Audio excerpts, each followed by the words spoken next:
अभी 1 मिनट दे दीजिए, आप भी माइक लगा रहे हैं। अब फिर से पूछिए।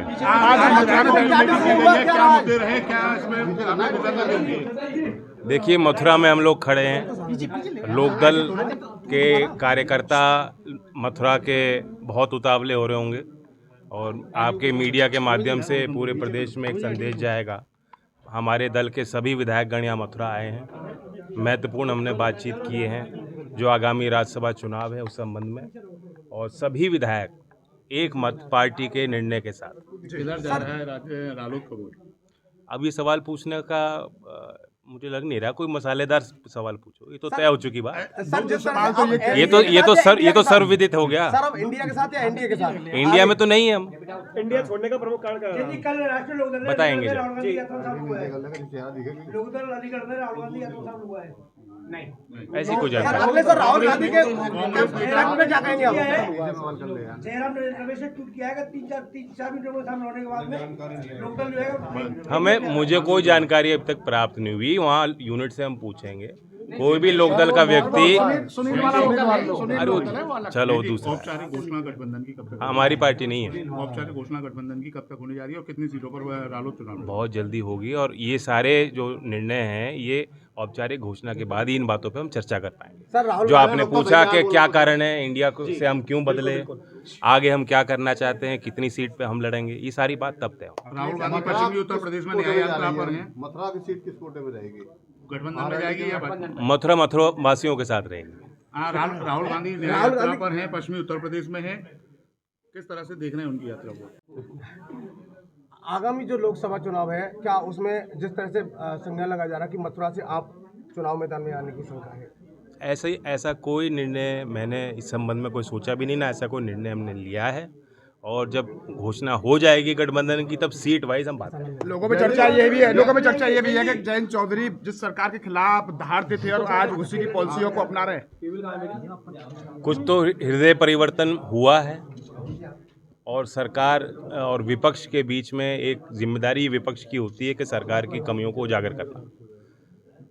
वही हमारी नैतिकता थी। जब हम सरकार के साथ शामिल होंगे, एनडीए में शामिल होंगे, तो अब अंदरूनी तौर पे जो कमियां होंगी उनको उजागर करते रहेंगे, अपने मुद्दों को आगे रखते रहेंगे, और सार्वजनिक तौर पर मजबूत कैसे हो गठबंधन उस पे विचार करेंगे। आप किसानों की पार्टी है, किसानों में जाएंगे क्या? जो किसान आंदोलन चल रहा है उसको लेकर क्या कहेंगे? किस तरह का आपका हल निकलना चाहिए? बातचीत कई दौर की हो चुकी है। पिछली बार बहुत लंबा समय एक आंदोलन चलता रहा और सरकार और किसान के बीच में उस प्रकार का संवाद स्थापित नहीं हो पाया।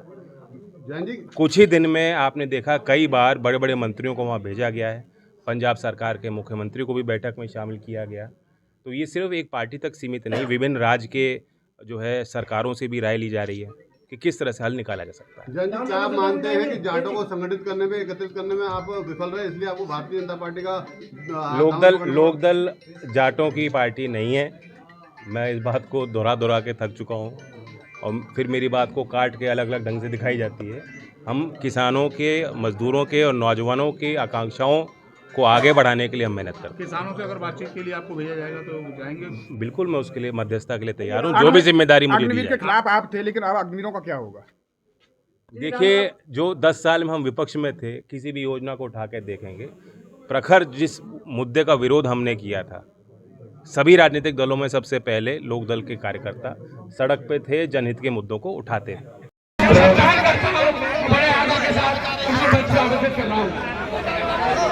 हमारे बीच में आदरणीय राजेश चौधरी जी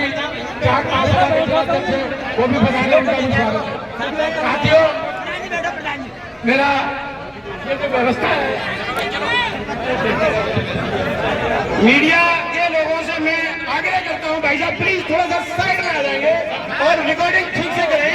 साथियों, हमारे बड़े बुलबुलाने शब्दों में बड़े बड़े निवेदन से आप सबको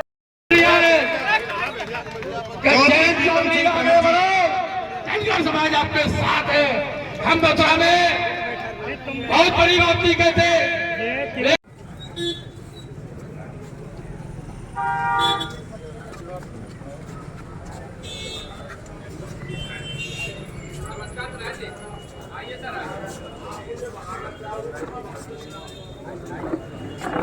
नमस्कार, स्वागत है जय मथुरा में।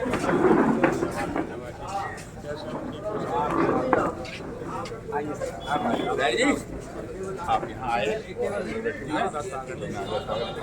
मैं नरेंद्र सिंह यादव राष्ट्रीय कार्यकारिणी का मेंबर हूँ। नमस्कार।